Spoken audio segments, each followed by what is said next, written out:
इस वक्त की बड़ी खबर आपको बता रहे हैं। पटियाला में आर्मी कर्नल पुष्पिंदर बाट और उनके बेटे से मारपीट मामले की जांच अब सीबीआई करेगी। पंजाब और हरियाणा हाईकोर्ट ने 16 जुलाई को आदेश जारी किया। कोर्ट ने सख्त टिप्पणी करते हुए कहा कि चंडीगढ़ पुलिस इस मामले में निष्पक्ष जांच करने में विफल रही है। आपको बता दें कि ये मामला मार्च महीने का है, जब कर्नल और उनके बेटे के साथ मारपीट की गई थी। इसके बाद कर्नल ने हाईकोर्ट में याचिका दायर की थी। कोर्ट के इस फैसले पर प्रतिक्रिया देते हुए कर्नल की पत्नी ने कहा कि ये फैसला उनके परिवार के लिए राहत भरा है। आपको बता दें कि मामले की एफआईआर दर्ज होने और जांच एसआईटी को सौंपे जाने के बावजूद 3 महीने में कोई गिरफ्तारी नहीं हुई। कर्नल ने याचिका में कहा कि जिस तरह की बर्बरता हुई है, उससे लगता है कि कानून के रक्षक ही हमलावर बन गए हैं। कर्नल के परिवार का ये भी आरोप है कि चंडीगढ़ पुलिस पर राजनीतिक दबाव था, इसलिए कार्रवाई नहीं हो सकी। घटना के बाद 12 पुलिसकर्मियों को सस्पेंड किया गया था, लेकिन एफआईआर भी काफी देर से दर्ज की गई। अब हाईकोर्ट सीबीआई को जांच की समय सीमा तय कर आदेश जारी करेगा।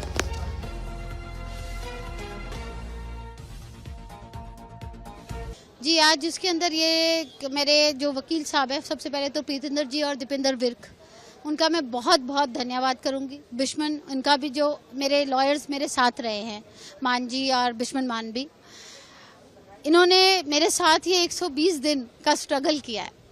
क्योंकि जब हमारी ये इंक्वायरी हमने पंजाब से इधर शिफ्ट करने की कोशिश की थी, वो इस करके करने की कोशिश की थी कि हमारे को जस्टिस मिले। जब यूटी को ट्रांसफर करी गई, जब संदीप मोदगिल सर के बहुत स्ट्रांग ऑर्डर थे, किसी तरीके से I don't know what was the reason, but वो बेंच चेंज हो गया।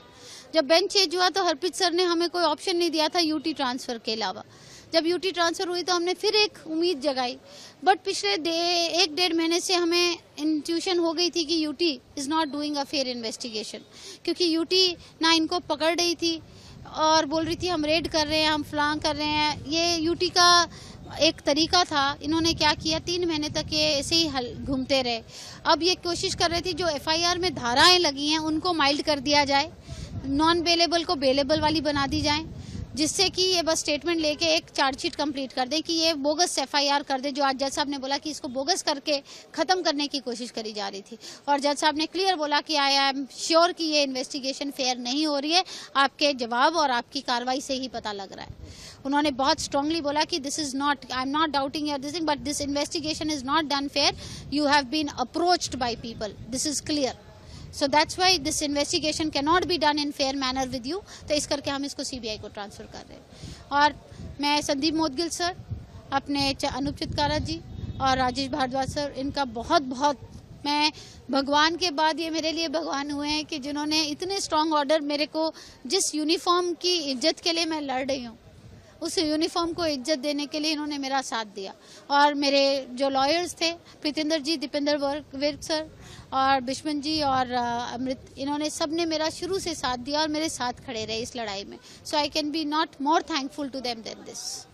आप संतुष्ट हैं सीबीआई को? जी बिल्कुल। अभी ये जो 4 एसएचओस के एनकाउंटर केस हैं, जो फेक एनकाउंटर केस, जिसकी कल आपको पता ही होगा 17 तारीख को मंडौर एनकाउंटर की भी डेट लगी हुई है, जो इन्होंने फेक एनकाउंटर करे हैं, तो वो सारे एनकाउंटर केस भी, ये इन्वेस्टिगेशन अब शुरू होएगी कि एफआईआर डिले कहाँ से हुई। जो यूटी ने हमें बोला कि हम इन्वेस्टिगेट नहीं करेंगे एफआईआर डिले, हम तो खाली इंसिडेंट को करेंगे, तो वहीं से हमें पता लग गया था जब तुम इन्वेस्टिगेशन कहाँ डिले हुई है, किस कारण हुई है, वही चेक नहीं कर रहे, तो तुम हमें जस्टिस क्या दोगे।